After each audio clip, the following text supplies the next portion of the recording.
The same way Kamala claims she is for the Green New Deal and climate change, at the very least, ideologically speaking, she professes her want to frack to further cause environmental damage.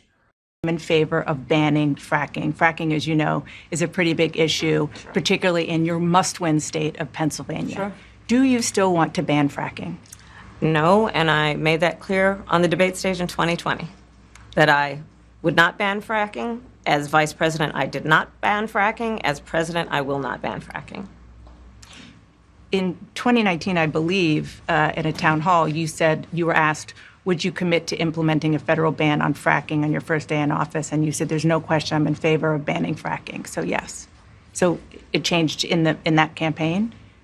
In 2020, I made very clear where I stand. We are in 2024, and I've not changed that position, nor will I going forward. I kept my word, and I will keep my word. What made you change that position at the time? Well, although fracking has been shown to leave contaminants in water and possibly cause earthquakes. Match to my water, and like I said, it is unpredictable, but the methane randomly travels with the water, and sometimes it will light quite spectacularly.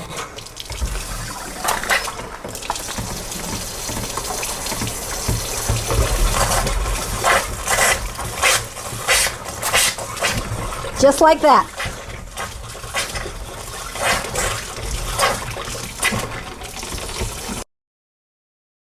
Now, side note, if you Google stuff about burning water, you'll find websites claiming that the claim of fire water isn't true.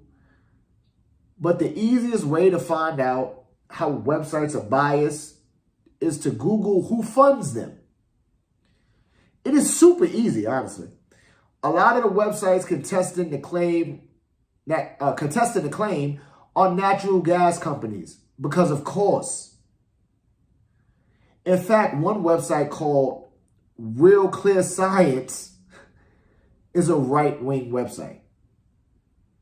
Always cite your sources, then cite the others, because it'll help you follow the money. You gotta follow the money, because eventually you'll figure out, like, oh, okay, I can trust this. Again, being investigative about the stuff you want to learn, everybody should be like that. Stop just reading headlines. Go to the library. But back to Tim. Tim, cool social studies teacher Walz, turned his back on the indigenous people at large in Minnesota for a gas pipeline.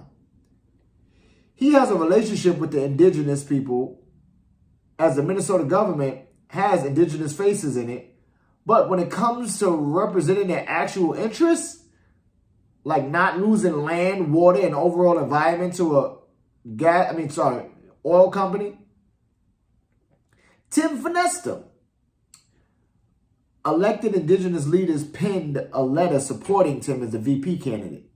But again, to cite an article from ICTnews.org, the letter of support for Walz also pointed to moments of disagreement and difference. The letter is silent on indigenous nations' opposition to the reconstruction of Enbridge's Line 3. Enbridge operates 6 pipelines carrying millions of barrels of Canadian oil across the northern part of the state. The network of pipelines crosses waterways full of wild rice, a dietary and cultural mainstay of Ojibwe life. I'm pretty sure I just destroyed that nation's name. I'm so sorry about that. I'm going to write it on the screen though. And it also, again, in post, you'll see the article. And again, I cite all my sources, so all you gotta do is click on the Google Doc in the description of this video, and you'll be able to read all the things that I've read and find out how mad you could possibly get. And then we can just talk about how mad we are and figure out how we can not be mad anymore. But back to this.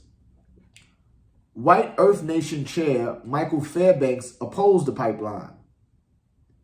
We did what we could with our legal department and exhausted everything we could to halt this project coming through northern Minnesota, said Fairbanks.